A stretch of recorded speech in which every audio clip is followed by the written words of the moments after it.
I kept a journal that winter. I wish I hadn't. Some things are better left unwritten, but I needed to document what was happening to me up at Pine Brook Resort. The isolation was getting to me, or so I thought. Now I know the truth is much worse than simple cabin fever. What I discovered in those empty cabins, what I found watching me, learning from me, becoming me. I can't unsee it. But maybe if I tell you what really happened during those 3 months in the Adirondacks, maybe someone will understand why I can never go back to being the person I was before. My name is David Chen, and I used to be a park ranger until my divorce last year turned my life upside down. The settlement took half of everything, and the emotional toll took the rest. I needed to disappear for a while, somewhere far from lawyers and memories, and the constant reminder of how completely I'd failed at building a life with someone. That's how I ended up at Pine Brook Resort in late November, shaking hands with Bill Morrison, the departing manager, as the first snow began to fall through the bare branches of the Adirondack Mountains. Bill was eager to leave. Too eager, I thought at the time. He handed me a heavy ring of keys and a clipboard full of maintenance schedules. 23 cabins total, he said, his breath visible in the cold air. Most are luxury units from the 80s when this place was actually profitable. Check each one weekly. Make sure pipes don't freeze. Keep an eye out for damage from ice or wind. Main lodge has the office, your living quarters, and all the monitoring equipment. I nodded, taking in the sprawling property. The cabins were scattered through the woods, connected by winding gravel roads that would soon be buried under snow. The nearest town, Clearwater Falls, was 40 miles of mountain roads away. Perfect for a man who wanted to forget the world existed. Any problems with previous caretakers? I asked, but Bill was already climbing into his pickup truck.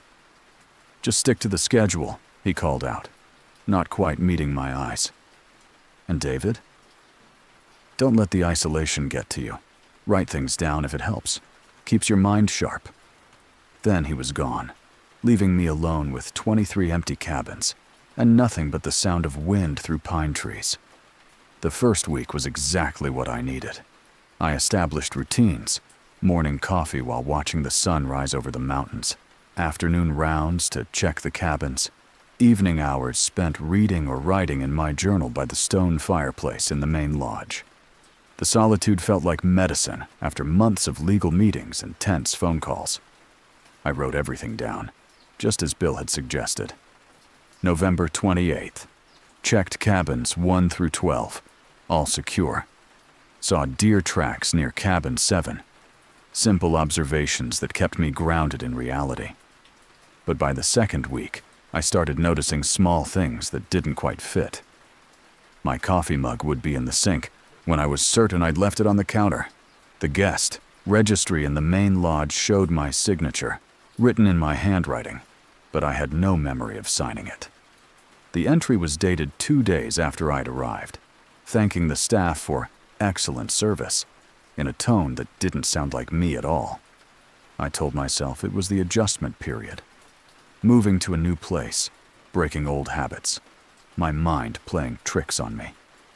I made a note in my journal. December 3rd. Memory issues? Stress-related? Need to pay more attention to details. Week 3 brought the first snow, and something that made my blood run cold. I was doing my morning rounds when I found fresh footprints in the snow leading from the tree line to cabin 17. Human footprints, about my size, wearing boots similar to mine. The tracks led right up to the front door, and then stopped.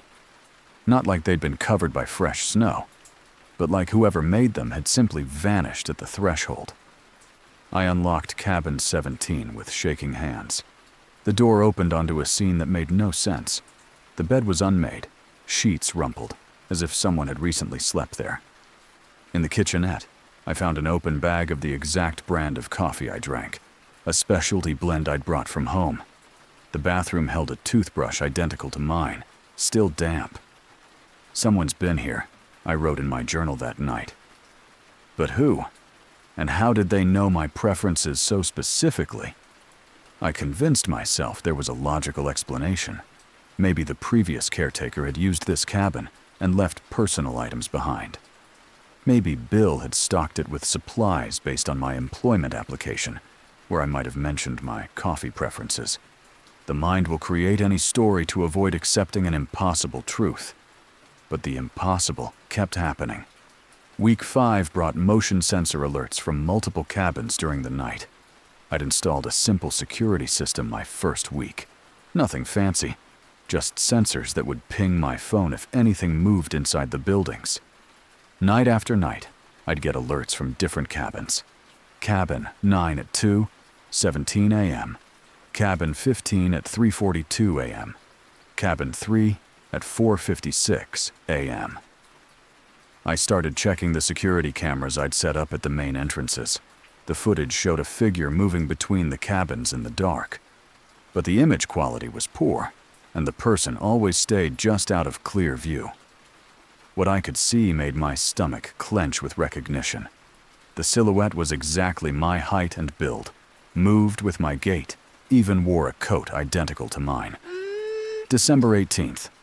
Someone is definitely living in the cabins, copying my routines, using my things. Need to confront them. But when I searched during daylight hours, I found no signs of forced entry, no evidence of squatters. Just more impossible details that matched my life perfectly. Cabin 9 was set up like a duplicate of my living space in the main lodge. Same books on the nightstand, same brand of instant soup in the kitchen, even photocopies of my divorce papers spread across the small dining table. In the bedroom of Cabin 9, I found my journal. Not a journal like mine, my actual journal, with entries in my handwriting describing daily activities I'd never done. December 15th. Watched the original from the tree line today. He's getting predictable. Always checks cabins 1 to 12 in the morning, 13 to 23 in the afternoon. Never varies his route. My hands trembled as I read entry after entry, written in perfect imitation of my handwriting, describing the original like a specimen being studied. December 16th. Found his hiding spot for the spare lodge key. Under the third loose stone by the back door. He thinks he's being careful. December 17th. Practice makes perfect. Getting better at his mannerisms. Soon, I'll be ready. I ran back to the main lodge and grabbed my real journal from the desk drawer. There it was, exactly where I'd left it, with my actual entries ending on December 17th. But how could the same journal be in two places? How could there be entries I'd never written in handwriting I couldn't distinguish from my own? That night, I didn't sleep. I sat by the window with a baseball bat across my knees, watching the tree line for movement. Around 3 a.m., motion sensors started pinging from cabins all around the property. Not one at a time, simultaneously, as if multiple people were moving through every building at once. I grabbed a flashlight and ran outside, but the snow was falling heavily, erasing any tracks. The cabins stood silent and dark, but I could feel eyes watching from the windows. When I aimed my light at Cabin 17, I saw a figure standing behind the glass, perfectly still. Even from a distance, the silhouette looked exactly like me. December 20th. It's learning, getting better. The handwriting in the fake journal entries is becoming indistinguishable from mine. But there are still tells, little phrases I wouldn't use, observations about myself that only an outsider would make. I tried to leave the next morning. I needed help, needed to talk to someone in the real world who could make sense of what was happening. But my truck wouldn't start. The engine turned over, but something was wrong with the electrical system. When I popped the hood, I found wires that had been carefully disconnected, not cut or damaged, but systematically removed by someone who knew exactly what they were doing. The spare key to Bill Morrison's emergency vehicle was missing from the office. The landline phone line had been cut sometime during the night. My cell phone showed no signal, which wasn't unusual in the mountains. but now felt sinister rather than inconvenient. I was trapped with whatever was studying me, mimicking me, becoming me. December 21st. I understand now. It doesn't want to hurt me. It wants to replace me. Every day I stay here, it learns more about how to be David Chen. My habits, my reactions, my way of thinking and writing and moving through the world. The journal entries I'd been finding weren't just observations. They were practice sessions. Something was, rehearsing how to be human, using me as the template. December 22nd. Saw it today in full daylight. Standing by cabin 12, wearing my clothes, holding my spare journal. When it noticed me watching, it waved with my own gesture. The little two-finger salute I do without thinking. It smiled with my smile, but the eyes were wrong. Ancient, patient, like it's been waiting for someone like me for a very long time. I stopped writing after that. What was the point? Every word I put down was teaching it more about who I was, how I thought, how I expressed myself. But I couldn't stop entirely. The need to document, to leave some record of what happened, was stronger than my fear. December 23rd. It's almost ready. I can tell because the recent entries in its journal are perfect. Not just the handwriting, the voice, the phrasing, the way I think about problems and describe solutions. If someone found both journals, they wouldn't be able to tell which one was written by the real David Chen. That final night, I woke up around 2 a.m. to the sound of someone moving around in the lodge kitchen. I grabbed the baseball bat and crept toward the main room, expecting to find an intruder.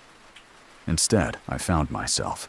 It was sitting at my desk, writing in what looked like my journal, wearing my clothes, moving with my unconscious mannerisms.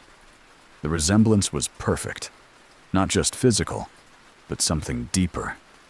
It inhabited my body language like it had been born to it. When it looked up, I stared into my own face. But the eyes were different. Older, sadder, like they'd seen too much over too many years. It smiled my smile and spoke in my voice. Thank you for the practice, David. I've learned so much from watching you. I wanted to run, to fight, to scream, but I stood frozen as it continued writing in the journal. Its handwriting was flawless, identical to mine in every detail. Don't worry, it said, without looking up from the page. I'll take good care of your life, your job applications, your relationships, your little habits and preferences. No one will ever know the difference. What are you?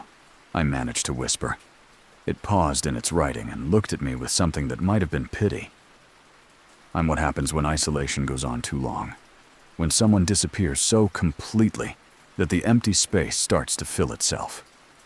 You wanted to become no one, David. So I became you instead. I tried to move, to grab the journal, to do something. But my body wouldn't respond. It was like I was fading, becoming less real with every second. The last thing I remember is watching it finish the journal entry, signing my name with perfect confidence. Then everything went dark. I'm writing this now because I need someone to know what happened at Pinebrook Resort. I need someone to understand why David Chen, former park ranger from Albany, New York, isn't exactly who he appears to be. He'll go back to civilization soon, resume his life, maybe even find someone new to marry. He'll be charming and thoughtful, and nobody will suspect that the real David Chen disappeared in a cabin in the Adirondacks. But I'm still here in some way, watching from the spaces between things, from the corners of mirrors and the reflections in dark windows. And sometimes, late at night, I can make my voice heard. If you ever meet David Chen, if he seems just a little too perfect, a little too practiced in his responses, remember this story. Remember that some things in the deep woods are older than we understand, and they're always looking for someone to become. The handwriting in this confession has been changing as I write it. becoming smoother, more confident. I think my time is almost up. The thing that learned to be me is getting stronger, and I'm getting weaker. If you find this journal hidden in cabin 23, the one nobody ever talks about, the one that isn't supposed to exist, run. Don't let it see you. Don't let it learn your habits, your mannerisms, your way of being human, because it's always hungry for a new face to wear, and yours might be next. David Chen, the real one. P.S. I just looked at the last few sentences, and the handwriting isn't mine anymore. I think it's already won.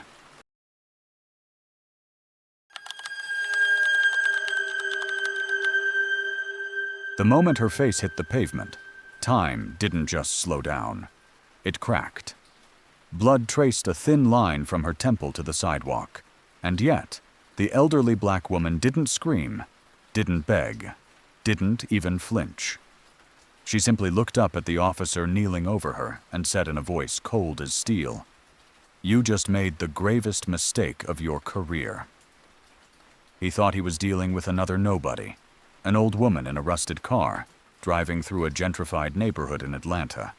What he didn't know was that the woman he just assaulted was Joanne Carter, the United States Attorney for the Civil Rights Division, a name that would soon be on the lips of every news anchor, civil rights leader, and outraged citizen in the country. Within seconds, smartphones were raised. Cameras captured the glint of her federal badge, the tremble in the officer's voice as he realized who he had just thrown to the ground, and the gasps of passers-by as silence turned into murmurs, and murmurs into a digital avalanche. This wasn't just another traffic stop. It was a national reckoning in disguise. And the moment that badge flashed under Georgia's unforgiving sun, a sleeping system began to stir. This story isn't about revenge. It's about restraint, about what happens when the system thinks it can crush dignity and finds out it chose the wrong person. Before we dive deeper into what happened next, tell me where in the world you're watching from. And don't forget to subscribe, because tomorrow's story is one you won't want to miss. Joanne Carter hadn't planned on stopping in that part of Atlanta. The street was quiet, lined with sycamore trees and historic brick buildings that had seen better decades. She was simply taking a shortcut home after a long day of meetings at the district courthouse. Her car, an old navy blue Pontiac once owned by her father, stood out among the shiny SUVs and pristine sidewalks. But Joanne didn't mind. She had driven that car through protests, court battles, and funerals. It was a piece of her story. The trouble began when Officer Kyle Brennan spotted her vehicle turning onto Myrtle Street. He was young, white, freshly shaven, with the kind of confidence that comes from never having been challenged. His squad car rolled up slowly behind her, lights flashing without siren. Joanne looked in the rearview mirror and sighed, not out of fear, but of familiarity. She pulled over as instructed, hands resting calmly on the steering wheel. Kyle approached like a man preparing for war. No greeting, no explanation, just the sharp bark. License and registration. Joanne looked up and asked, "Is there a reason I'm being stopped?" That one question was all it took. His eyes narrowed. His tone grew harder. "Step out of the vehicle." She remained composed. "I haven't broken any laws, officer. I'd appreciate an explanation." But Kyle wasn't interested in procedure. What he saw wasn't a civil. Samples revealed something that made no sense. The contamination wasn't just from mining runoff. Someone had been introducing chemicals that had no business being in a natural waterway. Industrial solvents, pharmaceutical compounds, even traces of formaldehyde. Day 3. Chemical analysis complete. This isn't random pollution. Someone is systematically poisoning this water. I spent the rest of that first week trying to identify the contamination source. The old mining equipment was still scattered around the area, but it had been inactive for 60 years. Whatever was polluting Purity Creek was recent and ongoing. By the second week, I'd found the source. Someone had been dumping chemicals directly into the creek at multiple points. Not industrial waste, but specific compounds mixed in precise ratios. The contamination was deliberate, calculated, and utterly toxic to anything living in the water. That's when I started finding the dead animals. They weren't randomly scattered along the banks like you'd expect from poisoning. They were arranged in patterns, circles of dead fish, rows of small mammals, birds placed with their wings spread in specific positions. Someone was collecting the poisoned animals and displaying them like offerings. My research equipment started being tampered with. Water samples would be contaminated with what looked like human blood. pH meters would be moved overnight, their sensors damaged. Someone was watching my work and didn't want me to complete it. I drove to the county courthouse in the nearest larger town and spent a day going through historical records.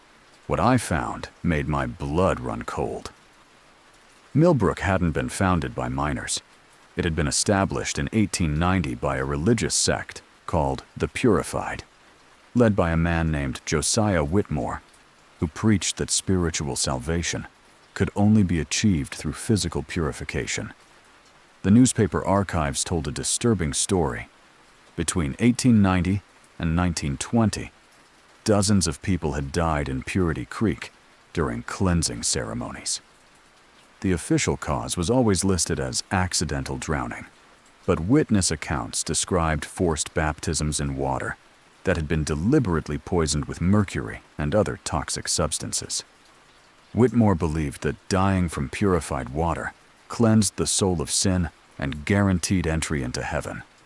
The sect had supposedly disbanded after Whitmore's death in 1923, but the population records showed that most of Millbrook's current residents were descendants of the original Purified members. They'd never really left. They'd just learned to hide their practices better. Day 12. The contamination isn't pollution. It's sacrament. They're still poisoning the creek for religious ceremonies. I started noticing changes in the townspeople's behavior toward me. The polite distance became watchful attention. Cars would slow down when they passed my research station. I'd catch glimpses of people standing at the tree line just watching me work. Mrs. Holbrook stopped serving me at the diner. "I think you've learned enough about our creek, dear," she said when I tried to order lunch. "Time for you to move along." But I couldn't leave. Not when I was documenting what amounted to environmental terrorism disguised as religious practice. I called my advisor at Vanderbilt and left a voicemail explaining what I'd found. But my cell service had become increasingly unreliable. The landline at the cabin had been disconnected years ago. Day 15. They know I know. Found fresh poison dump sites. Someone is preparing for another ceremony. That night, I heard voices from the creek. Multiple people, speaking in low tones that carried clearly in the mountain air. I crept to the cabin window and saw lights moving along the water. Lanterns, maybe 20 or 30 of them, carried by figures in white robes. They were gathering something from the creek. Glass jars filled with the poisoned water. I watched them for over an hour, collecting their toxic sacrament and disappearing back into the woods. The next morning, I found a note pinned to my cabin door. "The creek has chosen you for purification. Do not attempt to leave." I tried anyway. My car wouldn't start. Someone had removed the battery and slashed 2 tires. My spare tire had been punctured as well. The cell tower that provided service to the area had been damaged overnight, leaving me completely cut off from the outside world. They came for me at sunset on my 16th day in Millbrook. The entire town, it seemed, men, women, even children, all dressed in white robes and carrying those glass jars of creek water. Mrs. Holbrook led them, her kind grandmother facade replaced by something ancient and hungry. "Sarah Martinez," she said, her voice carrying the authority of a preacher. "You have interfered with sacred work. You have questioned the creek's purpose and defiled its waters with your instruments of science. The spirits of the creek demand purification." "This is insane," I said, backing toward the cabin. "You're poisoning people. You're committing murder." "We're saving souls," replied a man I recognized from the general store. "Death by purified water cleanses sin and opens the gates of heaven. Your scientific mind is corrupted by worldly knowledge, but the creek can make you pure."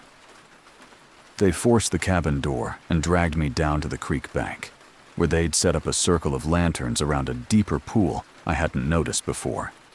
The water there was almost black, thick with concentrated toxins that made the air shimmer with chemical vapor. Mrs. Holbrook held up one of the glass jars. "Drink willingly, and your purification will be swift. Resist, and we'll hold you under until the creek claims you." I had no choice. The jar was pressed to my lips, and I swallowed the burning liquid that tasted like metal and decay. The effect was immediate. My vision began to blur, my muscles cramped, and hallucinations started creeping in at the edges of my consciousness. But in those chemical-induced visions, I saw the truth. I saw generations of purification ceremonies stretching back over a century. Travelers, researchers, anyone who asked too many questions about Purity Creek. They'd all been brought to this spot, forced to drink the poisoned water, and left to die while the townspeople watched and prayed. The toxins weren't just killing people. They were creating some kind of spiritual feedback loop. The more death the creek absorbed, the more the townspeople believed in its power. They'd convinced themselves that they were performing sacred work, saving souls through murder. As the poison worked through my system, I managed to break free from their circle during a particularly intense hallucination. The chemical cocktail had given me a burst of adrenaline-fueled strength, and I ran through the woods back to my cabin while they shouted behind me. I'm recording this now with what little time I have left. The poison is working faster than I hoped. My hands are shaking, my speech is slurred, and I can feel my heart struggling to maintain its rhythm. But I made it to my research station, and I'm uploading my water analysis data to the cloud servers at the university. Someone will find this evidence. Someone will understand what's been happening in Millbrook for over a century. The EPA will investigate. The FBI will get involved, and maybe these people will finally be stopped. I can hear them outside now, searching for me. Mrs. Holbrook is calling my name, saying they just want to help me complete my purification. But I know what that means. They're coming back to finish it. The cabin door is rattling. I don't have much time left, and I'm not sure if it's the poison or them that's going to kill me first. But this recording will survive. My research will survive. And maybe that's enough. If you're listening to this, don't come to Millbrook, Tennessee. Don't investigate Purity Creek. Let the authorities handle it from a safe distance. Some places are too poisoned, physically and spiritually, for anyone to save. My name is Sarah Martinez. I was 28 years old, and I just wanted to write a thesis about water pollution. I never imagined I'd discover a century of murder hidden behind religious devotion. The door is opening. They found me. Remember my name. Remember what they did. Remember Purity Creek. Recording ends with the sound of footsteps and voices, then static. If you're still with me after those first two stories. If something about isolated places and the things that happen there is drawing you in, I'd appreciate it if you could show this some love. A like or comment really helps keep these stories alive. And honestly, knowing people are listening makes the darkness a little less heavy. There are 3 more stories waiting, and they only get stranger from here.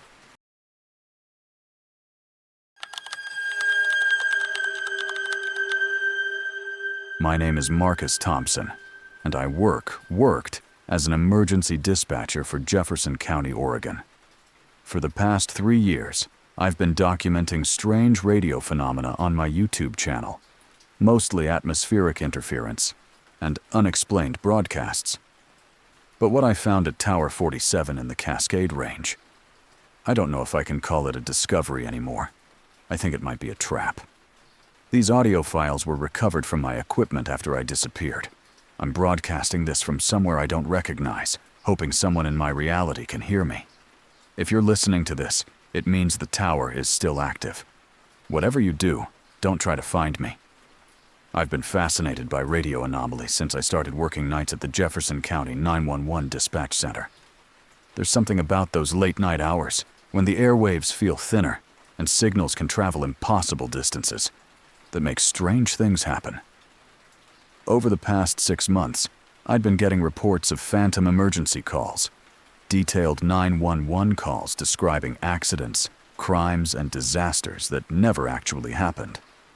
The calls were specific and disturbing. A woman screaming about a house fire at 1247 Oak Street. But when units responded, they found an empty lot.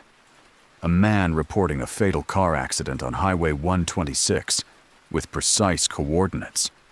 But no wreckage, no skid marks, no evidence that anything had occurred. A child calling about strangers in her backyard, giving an address that led to a house that had been demolished 15 years ago. At first, I assumed they were prank calls or people with mental health issues. But the voices were too genuine, too desperate, and the details were too accurate for locations that didn't exist or events that hadn't happened. I started recording them for my YouTube channel, thinking I could help solve the mystery. The breakthrough came when I triangulated the signal sources using equipment I'd borrowed from the county's maintenance department. Every phantom call was originating from the same location, a decommissioned Forest Service radio tower about 40 miles northeast of Eugene, deep in the Cascade Range. Tower 47 had been abandoned since 2019, when budget cuts forced the Forest Service to consolidate their communication networks. I decided to investigate in person. It would make great content for my channel, and maybe I could finally explain what was causing these impossible emergency calls. I loaded my truck with recording equipment, camping gear, and enough supplies for a weekend, then drove up the winding mountain roads toward Tower 47. The tower sat on a ridge surrounded by old-growth Douglas firs, accessible only by a rough logging road that hadn't seen maintenance in years. The structure itself was a standard 200-foot steel lattice tower, but something about it felt wrong from the moment I saw it. The guy wires hummed in the wind with a tone that seemed to harmonize with itself, creating an unsettling chord that made my teeth ache. According to the Forest Service records, Tower 47 had been powered down completely. But when I approached the equipment building at its base, I could hear the subtle electronic hum that indicates active systems. The building was supposed to be locked, but the door was open, revealing racks of radio equipment that were clearly operational despite having no official power source. I found a logbook on the control desk, filled with handwritten entries dating back to the tower's decommission. Different handwriting styles, different pens, but all documenting the same phenomenon I'd been experiencing. Emergency calls that described events that never happened. The final entry, dated just 3 days before my arrival, was written in a shaky script. The calls are getting more frequent, more personal. I hear my own voice dispatching help to places I've never been. I don't think I can leave anymore. That should have been my warning to get back in my truck and drive away. Instead, I set up my recording equipment and prepared to spend the night monitoring radio frequencies. The phantom calls started just after midnight.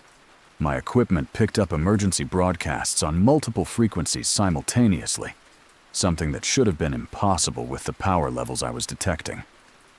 The first call was from a woman reporting a break-in at her apartment. I recognized the address. It was my address. But the woman's voice was describing my apartment as if she lived there instead of me.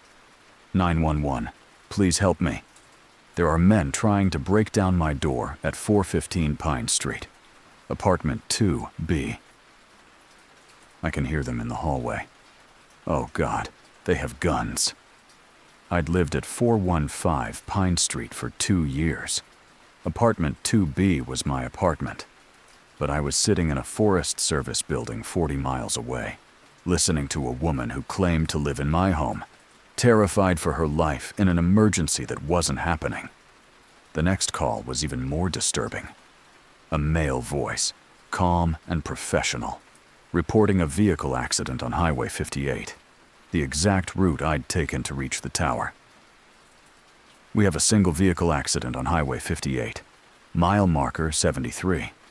Driver appears to be a white male, early 30s, deceased at the scene. Vehicle is a blue Ford pickup.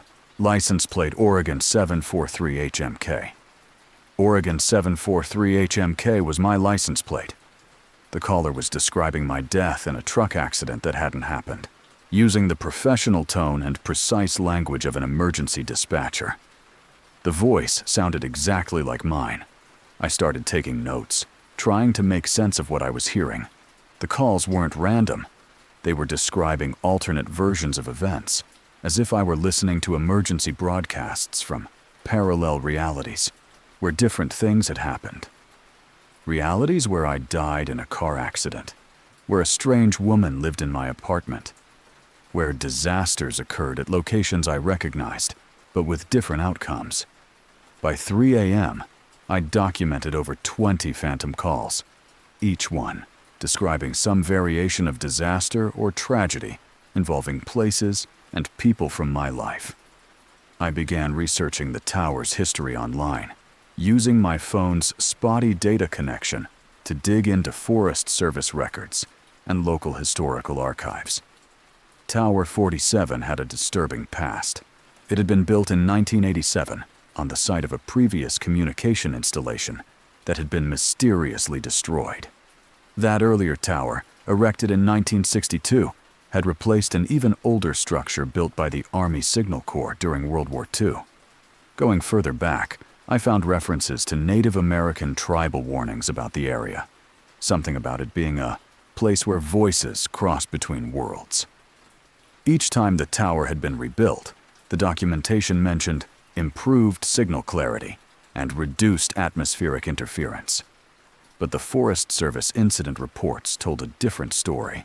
Multiple personnel had reported hearing impossible radio traffic, conversations with people who claimed to be at locations that didn't exist, emergency calls from disasters that never occurred, routine check-ins from units that had been decommissioned years earlier. 3 different tower operators had disappeared between 1987 and 2019. Their personal effects were always found at the site, but the operators themselves vanished without a trace. The official reports blamed disorientation in mountainous terrain and equipment failure, but I was beginning to suspect something far stranger. Around 4 a.m., the phantom calls took a darker turn. I started hearing my own voice making emergency broadcasts. Not just similar voices, but my exact voice, with my speech patterns and the dispatcher codes I used at work. But these calls were reporting events I'd never witnessed, dispatching emergency services to locations I'd never heard of. "This is Jefferson County Dispatch. We have a structure fire at 892 Cascade Road. Multiple victims trapped on the 2nd floor. Requesting immediate response from Engine 12 and Ladder 7. There was no 892 Cascade Road in Jefferson County. Engine 12 and Ladder 7 didn't exist in our fleet. But the voice giving the dispatch was unmistakably mine, complete with the slight rasp I'd developed from years of talking on radio systems. The most disturbing call came just before dawn. My own voice, but strained with panic, calling for help. "This is dispatcher Marcus Thompson at Tower 47. I need immediate assistance. Something is wrong with the equipment here. I'm receiving calls from I don't know where. Different versions of reality, I think. I can't leave. Every time I try to drive away, I end up back at the tower. Someone please help me. I don't think I'm in my own timeline anymore."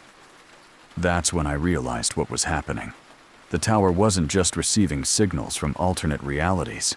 It was some kind of dimensional anchor point, a place where different versions of reality intersected.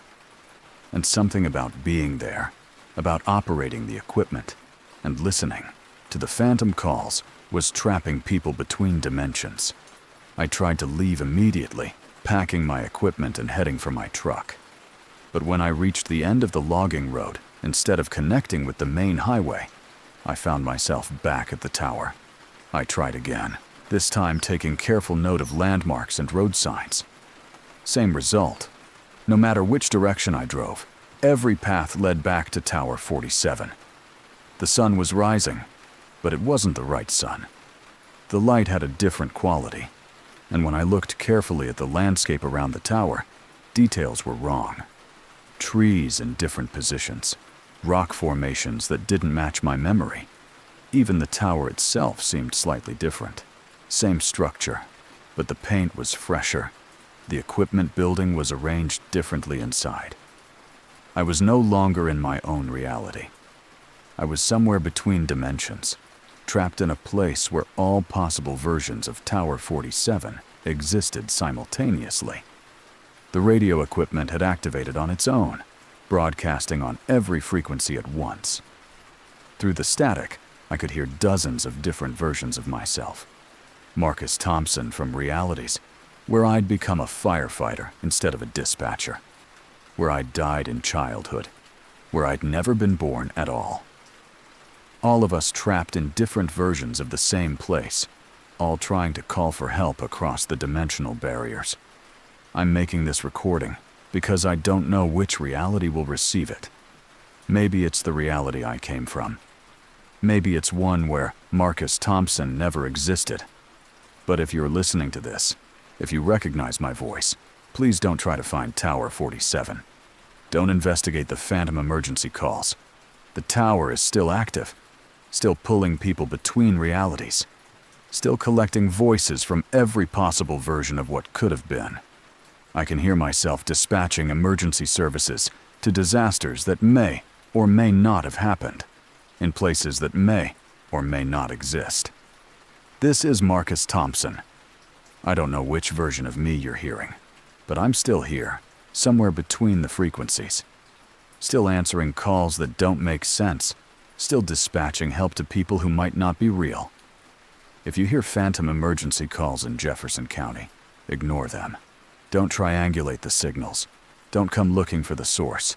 Some signals aren't meant to be found. Marcus Thompson, out. Recording dissolves into static, then silence.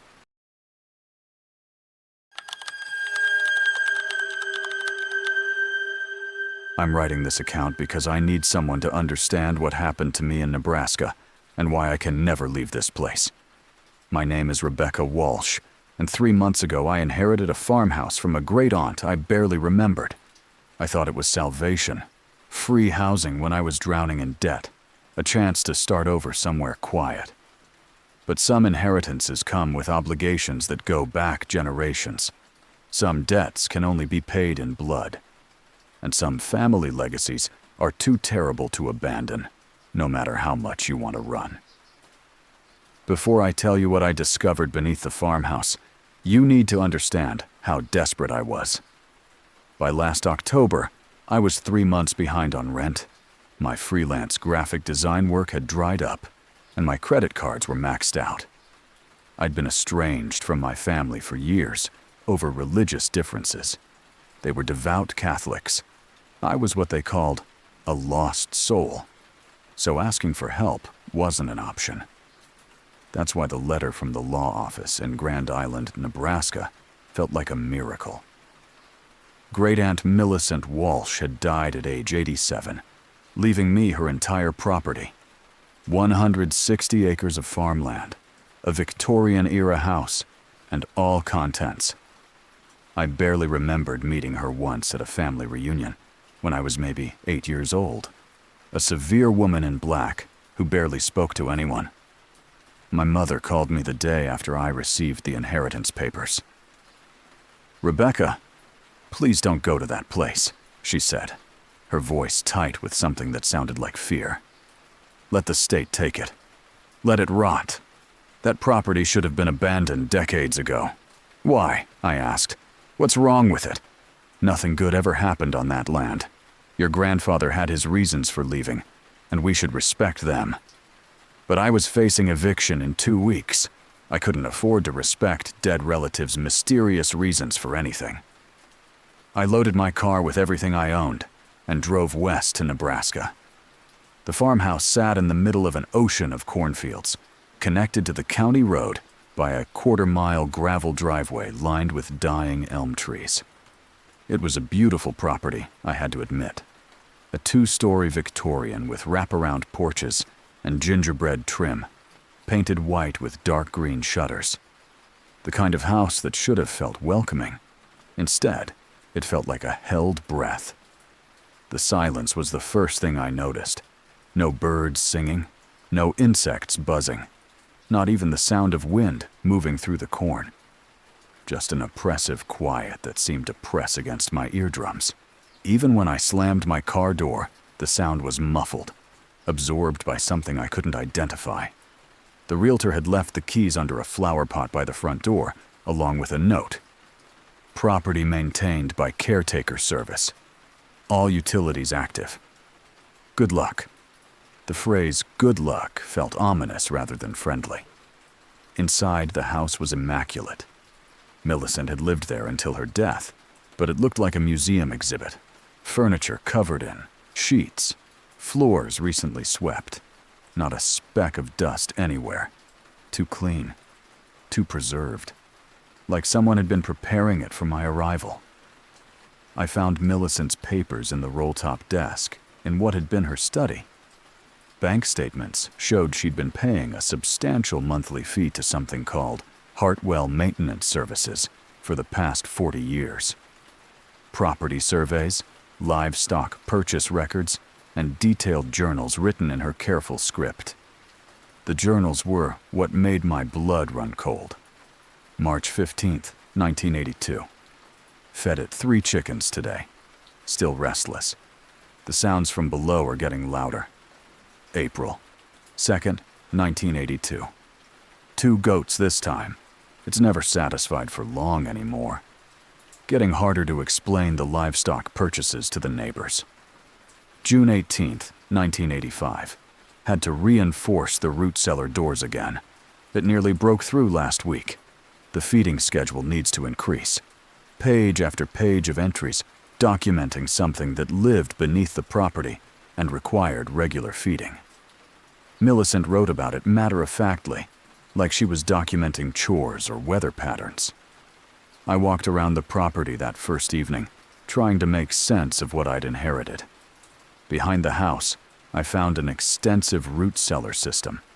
Not just the typical single-room storm shelter you'd expect, but a network of reinforced doors built into a hillside, secured with heavy padlocks and chains. Maps in Millicent's study marked specific areas with warnings. Never dig here. Keep livestock away from this section. Foundation damage. Do not repair. The local sheriff, Deputy Martinez, stopped by on my second day. He was in his 50s, weathered and careful in the way of small-town law enforcement, dealing with situations they'd rather avoid. "Just checking on you, Ms. Walsh," he said, not quite meeting my eyes. "Property's been empty for a few months. Wanted to make sure everything was normal." "Normal how?" He shifted uncomfortably. "Your aunt was particular about her privacy. Kept to herself mostly. But folks in town remember your family from before. Your grandfather, Samuel Walsh. Good man, but he left in a hurry back in '62. Never said why." "Do you know why?" Deputy Martinez looked at the root cellar system, then back at me. Some family business is better left buried, if you know what I mean. Your aunt understood that. Kept things contained. After he left, I explored the root cellars. The first door opened onto a typical storage area. Shelves lined with empty mason jars, hooks for hanging meat, stone walls that stayed cool year-round. But there were scratches in the stone, deep gouges that looked like claw marks, and stains on the floor that had soaked too deep into the earth to ever come clean. The second cellar was where I found the bones. They were arranged in patterns, circles, spirals, Geometric designs that hurt to look at for too long. Animal bones, mostly, but some that were too large to be anything local. Cattle femurs, horse skulls, and things I couldn't identify. All of them showing signs of trauma. Broken, cracked, scraped clean of flesh. In a metal box hidden behind loose stones, I found my family's real history. Documents dating back to 1890, when my great-great-grandfather had purchased the land from a desperate settler who'd built the house and then fled after a single winter. The Walsh family had entered into what they called a covenant with the land. Something lived beneath the property, something that had been there long before any European settlement. It required regular feeding to stay dormant. In return, it would remain dormant. The alternative was unspecified, but the documents hinted at consequences that extended far beyond the property boundaries. Each generation had maintained the covenant. My great-great-grandfather had fed it cattle and pigs. My great-grandfather had used goats and sheep. My grandfather Samuel had started with chickens and rabbits. But by 1962, the thing beneath the ground was requiring larger and more frequent offerings. That's when Samuel broke. He abandoned the farm, moved the family to Chicago, and never spoke of Nebraska again. He'd left Millicent, his younger sister, to deal with the family obligation. Millicent's later journal entries told the story of 40 years spent alone, maintaining a covenant she hadn't chosen, but couldn't abandon. The feeding schedule had escalated over the decades. What started as occasional livestock had become a constant struggle to keep the thing beneath satisfied. January 12th, 2019. It's not enough anymore. Goats, pigs, even cattle. It consumes them and demands more within days. I'm 84 years old, and I can't keep doing this. The family line ends with me unless Rebecca comes home. February 3rd, 2019. Made arrangements with Hartwell Services. They understand the situation. If something happens to me, they'll maintain the minimum feeding schedule until Rebecca arrives. She's the last of the bloodline. It has to be family. March 15th, 2019. I can hear it calling sometimes. Not with sound, with something deeper. It knows I'm dying. It's getting impatient. The final entries were written in increasingly shaky handwriting. October 8th, 2020.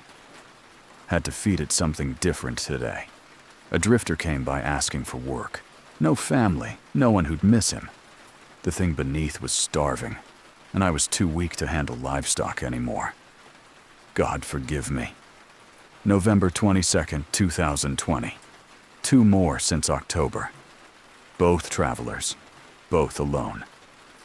I tell myself it's better than letting it loose. Better than breaking the covenant and letting it hunt freely. December 1st, 2020. Rebecca will understand when she arrives. The family burden passes to her now. I've left her everything she needs to know. The Hartwell people will help. I dropped the journal, my hands shaking. Millicent hadn't just been feeding livestock to whatever lived beneath the property. In her final years, she'd been luring people, travelers, drifters, anyone who wouldn't be missed. That's when I noticed the ground beneath my feet was warm. It was December in Nebraska. The ground should have been frozen solid, but the earth around the farmhouse was warm to the touch, almost fevered. When I pressed my ear to the ground, I could hear something like breathing, slow and deep, coming from far below. The cornfields around the house were dying, not the natural dieback of winter crops, but something else. Brown circles spreading outward from the house like infection. Where the corn had died completely, the soil was cracked and sunken, as if something massive were shifting beneath the surface. I tried to leave that night. I packed everything I could fit in my car and started down the gravel driveway. But a quarter mile from the house, I found the road blocked by fallen trees that hadn't been there hours earlier. When I tried to go around them, my car broke down. Engine seizing, electrical system failing, like the vehicle itself was rejecting my attempt to escape. I walked back to the house as the sun set, carrying my suitcase and trying to ignore the fact that the ground beneath my feet was getting warmer with each step toward the building. That night it called to me, not with sound, but with something that bypassed my ears and spoke directly to some primitive part of my brain. "Feed me," it whispered without words. "The covenant continues. The family obligation passes to you." I found myself walking to the root cellars in my pajamas, unlocking doors I had no memory of unlocking, descending stone steps that led deeper than they should have been able to go. At the bottom, behind a heavy iron door I hadn't seen before, something vast moved in the darkness. I can't describe what I saw. My mind won't hold the image. Something ancient and hungry, something that had been bound to this land by agreements made in blood and desperation over a century ago.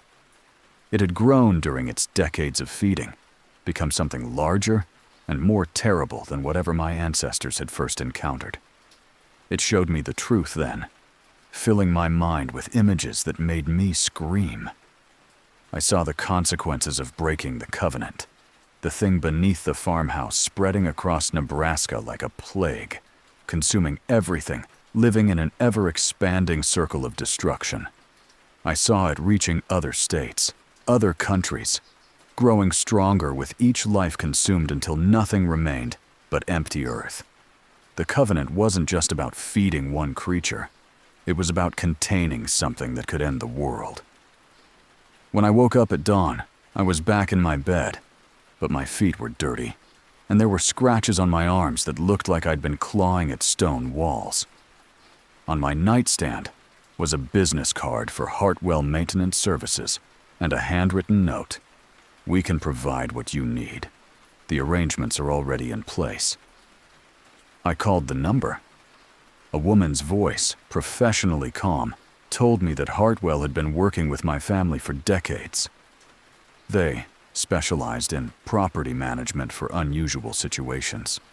For a monthly fee, they could handle the feeding schedule, provide appropriate materials, and maintain the necessary discretion. "What kind of materials?" I asked, though I already knew. "The kind that won't be missed," she replied. "Travelers looking for work, people with addiction problems, anyone who's chosen to disappear from their regular life. We have arrangements with several organizations that help us identify suitable candidates." I should have hung up. Should have called the police, the FBI, anyone who could stop this.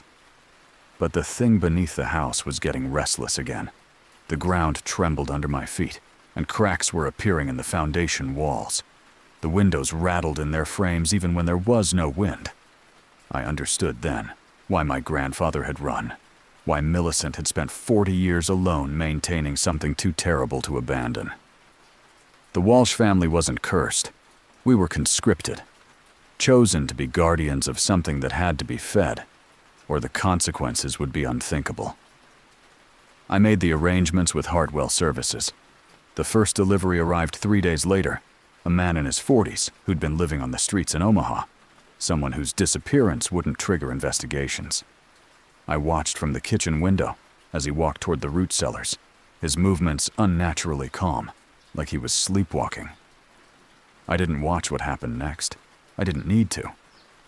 The trembling in the ground stopped for the first time since I'd arrived. The house settled into quiet satisfaction. I'm writing this account because I need someone to understand that I'm not a monster. I'm a prisoner, bound by obligations I didn't choose to something I can barely comprehend. The thing beneath this farmhouse has been contained for over a century by the Walsh family's sacrifice. If I leave, if I break the covenant, it will be free to hunt. Hartwell Services handles the logistics now. Every few weeks, they bring someone who won't be missed. I've learned not to ask questions about how they find these people or what arrangements they make. I just ensure that the feeding schedule is maintained and the thing below stays dormant. I understand now Why family legacy sometimes means sacrifice. Why some inheritances can't be refused. The Walsh family curse isn't that we're bound to this land. It's that we're the only thing standing between an ancient hunger and an unsuspecting world. If you're reading this, it means you found your way to the farmhouse somehow. Maybe you're lost. Maybe you're looking for work. Maybe you're just curious about the isolated property in the middle of Nebraska corn country. Turn around. Leave. Don't come to the door. Don't ask for directions or water or help with your car. Because I've made my choice. I've accepted my inheritance and all the responsibilities that come with it. The feeding schedule must be maintained. The covenant must continue. And if you've read this far, if you've come close enough to find this account, then you might be exactly what it's been waiting for. Rebecca Walsh. Keeper of the Covenant, December 15th, 2023 PS. I hear your car in the driveway now. Please don't make this harder than it has to be.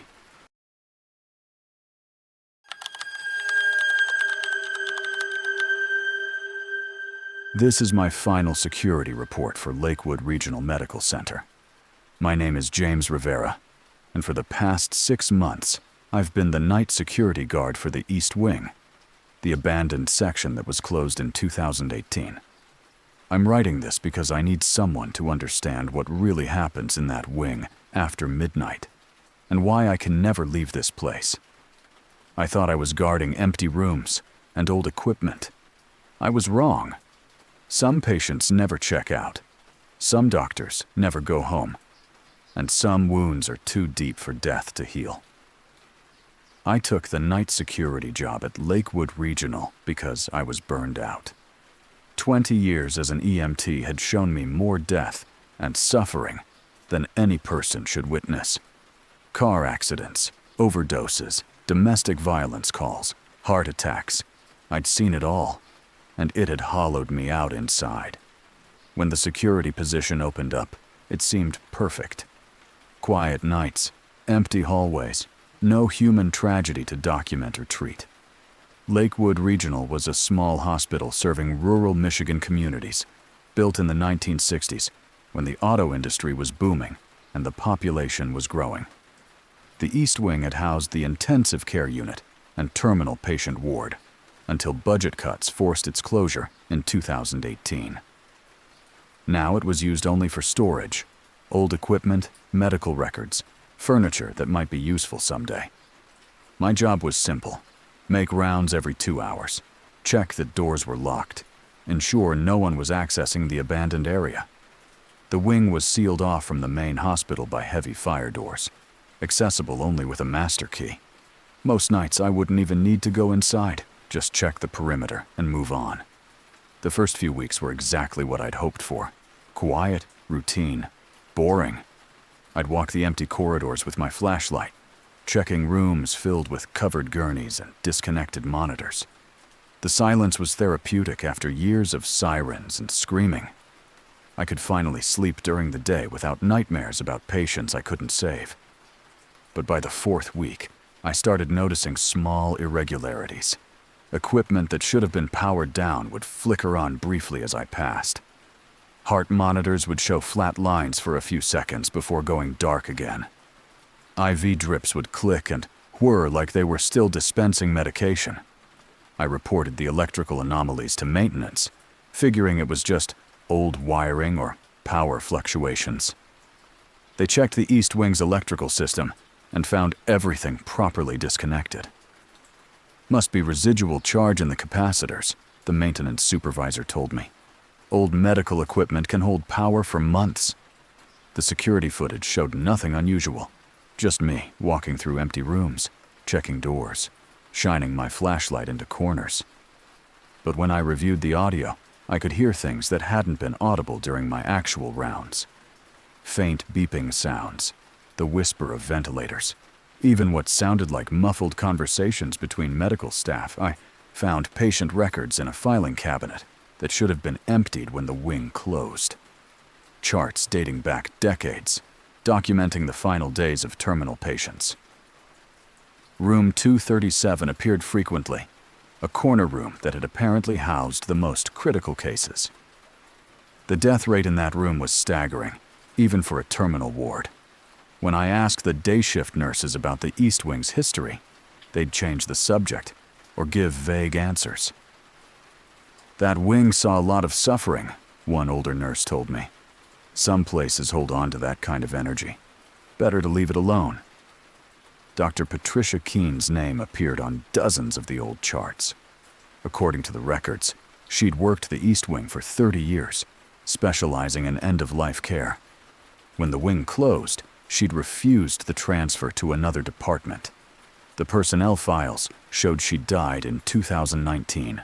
Heart attack in the hospital parking lot, found the morning after her final shift in the East Wing. But several current staff members mentioned seeing Dr. Keene in the hallways, always heading toward the East Wing doors. Probably just someone who looks like her, they'd say. But their voices carried uncertainty. 2 months into the job, the anomalies escalated. The elevator would stop at the East Wing floors without being called, doors opening onto the darkened corridors like an invitation. When I investigated, I'd find room 237 set up as if it were still in use. Fresh linens on the bed, monitors plugged in and running, IV stands positioned beside the mattress. The security cameras showed empty rooms, but the audio recordings captured clear conversations. Medical discussions about patient care, medication schedules, treatment options. Voices I didn't recognize talking about conditions and procedures I remembered from my EMT training. Patient in 237 needs morphine increased. Pain levels are still too high. Chart shows he's been here 6 months. Family stopped visiting. It doesn't matter. We don't give up on patients just because others have. I started experiencing what I came to think of as time skips. I'd begin my 11 p.m. shift, check the East Wing, and suddenly find myself in the parking lot at 7 a.m. with no memory of the intervening hours. The security footage from those nights showed me making my regular rounds, but my movements were different, more purposeful, like I was checking on specific patients rather than just securing empty rooms. During one of these episodes, I found patient logs written in my own handwriting, detailed medical observations for people who had died years before I'd started working at the hospital. Notes about pain management, comfort measures, emotional support for terminal patients in room 237. Patient Rodriguez, day 45, still experiencing breakthrough pain despite increased morphine. Adjusted IV drip.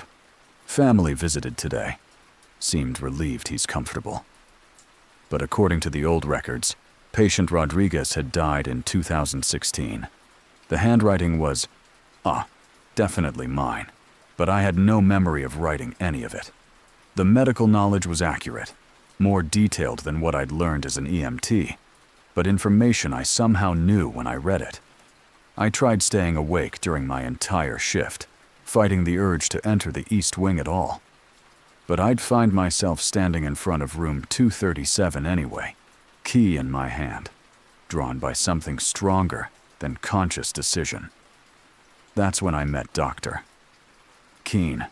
She was exactly as described in her personnel photo. Woman in her 60s, with silver hair pulled back in a neat bun, wearing scrubs that had been standard 20 years ago. She was checking the IV drip beside room 237's bed, adjusting the flow rate with the practiced efficiency of someone who'd done the same action thousands of times. "You're the new night porter," she said without looking up. "James Rivera. Former EMT, 20 years experience." "Good. The patients need someone who understands medical care." I should have run. Should have called for help or questioned my sanity.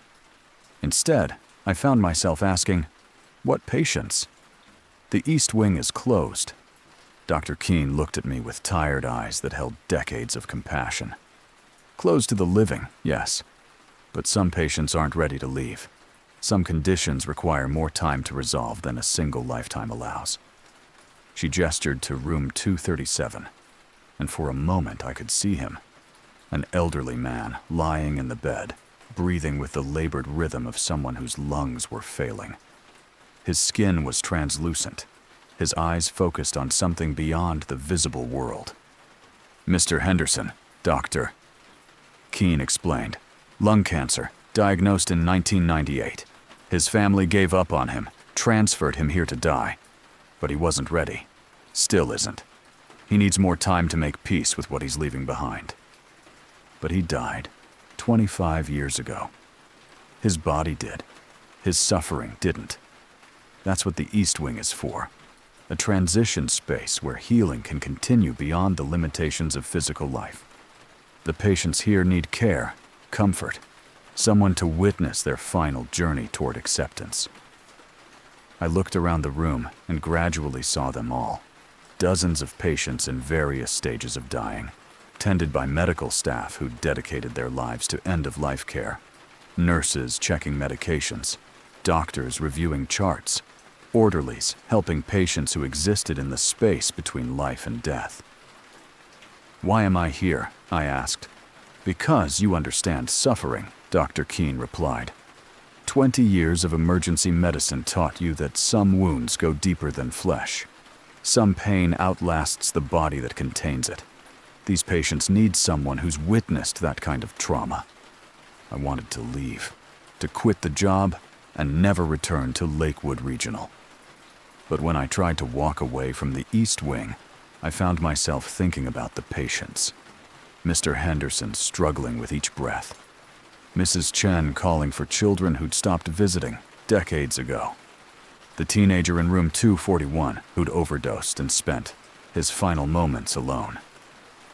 During my EMT career, I'd always felt helpless when patients died. All my training, all my equipment, and sometimes it just wasn't enough. People died in pain, afraid, without resolution. But in the East Wing, I could help them find peace. The next night, I brought comfort items, extra pillows, blankets, music players with headphones. I'd sit with patients during their difficult hours, hold their hands when phantom pain overwhelmed them, listen to stories they needed to tell before they could let go. My medical knowledge expanded beyond anything I'd learned in EMT training. I knew which medications eased spiritual pain, how to recognize when a soul was ready to release its grip on suffering, techniques for helping the dying find acceptance and peace. The other hospital staff stopped seeing me during day shifts. I'd arrive for work, but I was becoming part of the East Wing rather than just its guard. My apartment felt strange and distant. My life outside the hospital became blurry, less real than the patients who needed my care. I tried to quit, submitted my resignation to human resources, but I couldn't remember why leaving had seemed important. The patients in the East Wing needed someone who understood their pain. Dr. Keene and her staff provided medical care, but I brought something different, the perspective of someone who'd witnessed sudden death and understood the importance of time to process trauma. Room 237 became my regular assignment. I'd spend entire shifts helping patients work through unresolved issues, fears they hadn't been able to face while alive, regrets that bound them to their suffering.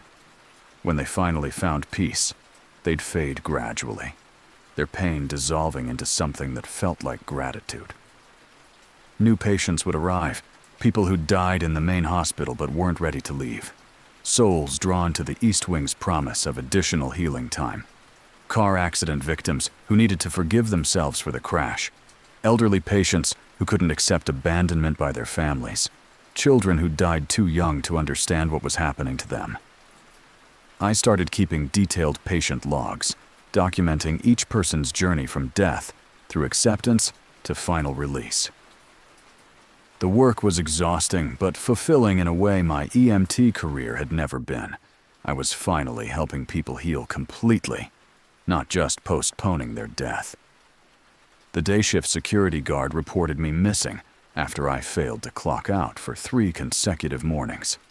But I was exactly where I needed to be, making rounds through the East Wing, checking on patients who existed in the space between life and death. ensuring they received the care and attention necessary for complete healing. Dr. Keene officially welcomed me to the staff last week. "You've found your calling, James. The patients trust you. You understand that healing sometimes requires more time than a single lifetime allows." She's right. I do understand. After 20 years of watching people die in emergency situations, sudden, violent, unresolved deaths, I finally found a place where death could be gentle, where patients had time to make peace with their ending. I'm writing this final security report because my replacement needs to understand what they're really guarding. The East Wing isn't abandoned. It's a sanctuary for souls who need more time to heal. The medical equipment isn't malfunctioning. It's providing care for patients who exist beyond the boundaries of traditional medicine. If my replacement is qualified, if they have medical training and understand suffering, they might be invited to join the staff. The East Wing always needs more caregivers, more people who can help patients transition from death to final peace. I've accepted the position of night porter permanently. The patients need someone who understands that healing is more than just treating symptoms. Sometimes it means sitting with people through their darkest hours, helping them find forgiveness and acceptance before they can let go. My shift starts at 11 p.m. Room 237 has a new patient, a young mother who died in a car accident, leaving behind twin babies. She's not ready to leave them yet. She needs time to understand that love doesn't end with death, that her children will carry her care forward even without her physical presence. This is important work, sacred work, work that continues long after the body has given up, but the soul hasn't finished healing. The patients are waiting. The East Wing never sleeps. James Rivera, night porter, East Wing, Lakewood Regional Medical Center final report, December 2023. And that completes our journey through these 5 disturbing tales from isolated places where ordinary people encountered extraordinary darkness. David Chen, still learning to be human in his Adirondack cabin. Sarah Martinez, whose voice was silenced by Purity Creek's poisoned waters. Marcus Thompson, broadcasting between realities from Tower 47. Rebecca Walsh, bound to her Nebraska farmhouse by ancient hunger. And James Rivera, forever tending to patients who refuse to die. Some say these stories are just fiction, urban legends shared around campfires and late-night conversations. But in the quiet hours before dawn, when the world feels thin and anything seems possible, maybe you'll remember their voices.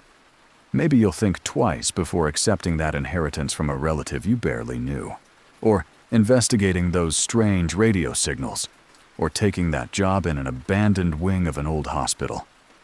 Because isolation changes people. Remote places hold secrets.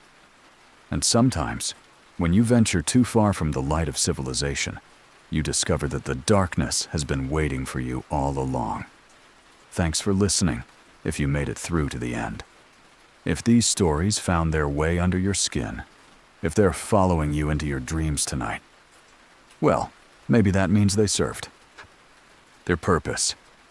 Some voices, once heard, are never truly silent. Sweet dreams. Final fade to silence.